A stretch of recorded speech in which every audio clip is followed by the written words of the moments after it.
Hey, the garden's open, ain't it, Jazz? Yeah. Yay! Always gets a cheer from us when we see the gate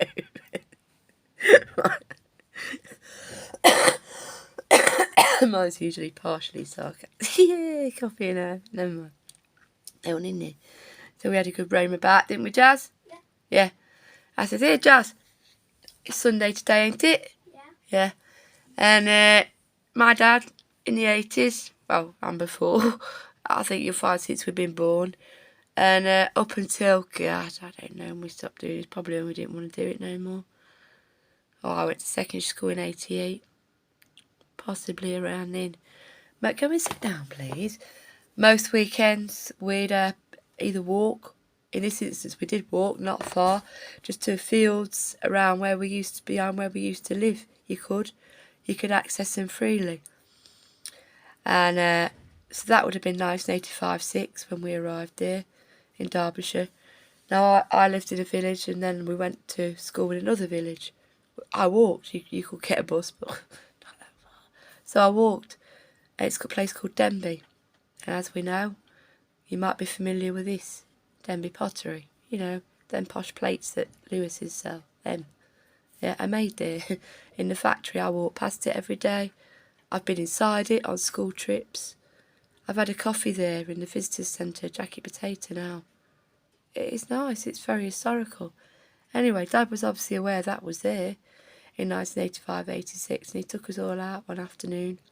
I suspect a Sunday it usually was, after lunch, and instructed us to stick to the ground. We did. He never did what he didn't say, so we did it. I think you're fine. Come on, kids, see what you can find. And we did fine. He must have known where he was looking, whether he had a snack. Well, he knows what he's looking for. He's done fossiling and geology for years, so he knows kind of where to go. It wasn't a futile exercise, but no, it was not. We found all manner of pots, discarded probably from the 1900s upwards, you know, where they were surplus to requirements, deposited for whatever reason. Well, nobody had ever clearly thought of this idea of having a dig about along these fields.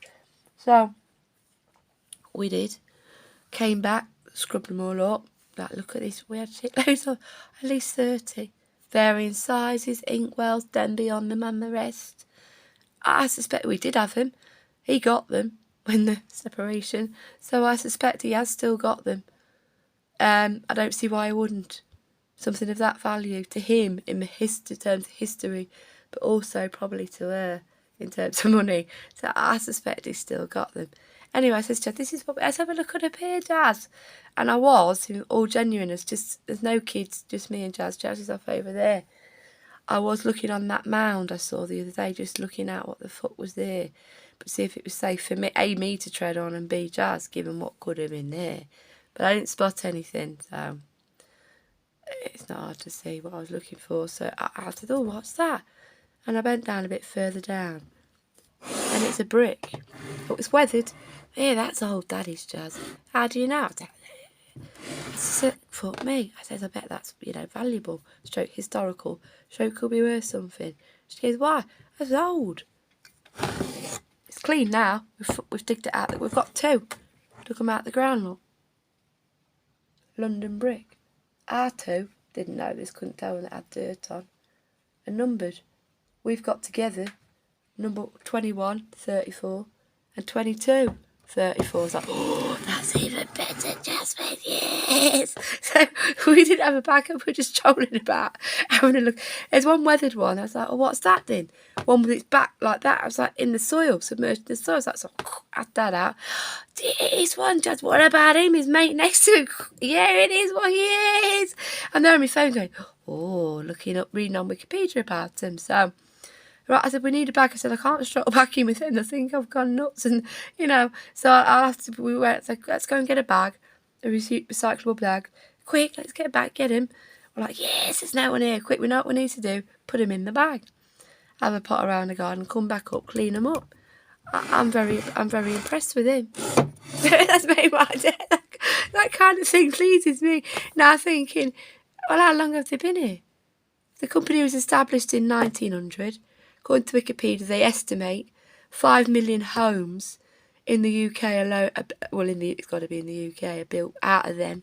Yeah, There weren't that many brick companies.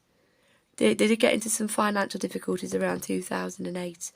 And although the brick market is clearly going to still be very popular, this particular brand of bricks don't feature that highly anymore. They've had their day, as it were. But made in Peterborough, there's no other place they can be made. And this hotel was built in the early 70s. Have they been there all that? They've never been worked. They've never been used. No concrete or whatever it's called attached to them. They're not part of a wall I've smashed apart. They're unused bricks from that company. I don't know. They could have been there. From the mid-70s onwards. I mean, what's that? I'm 47. I was born in 76. Earlier than that. They're about 50 years old at least. Out there, possibly, in their landscape garden. Yeah. And I'd say, I don't know how quickly they did produce them, they're anywhere around 60 years old, them.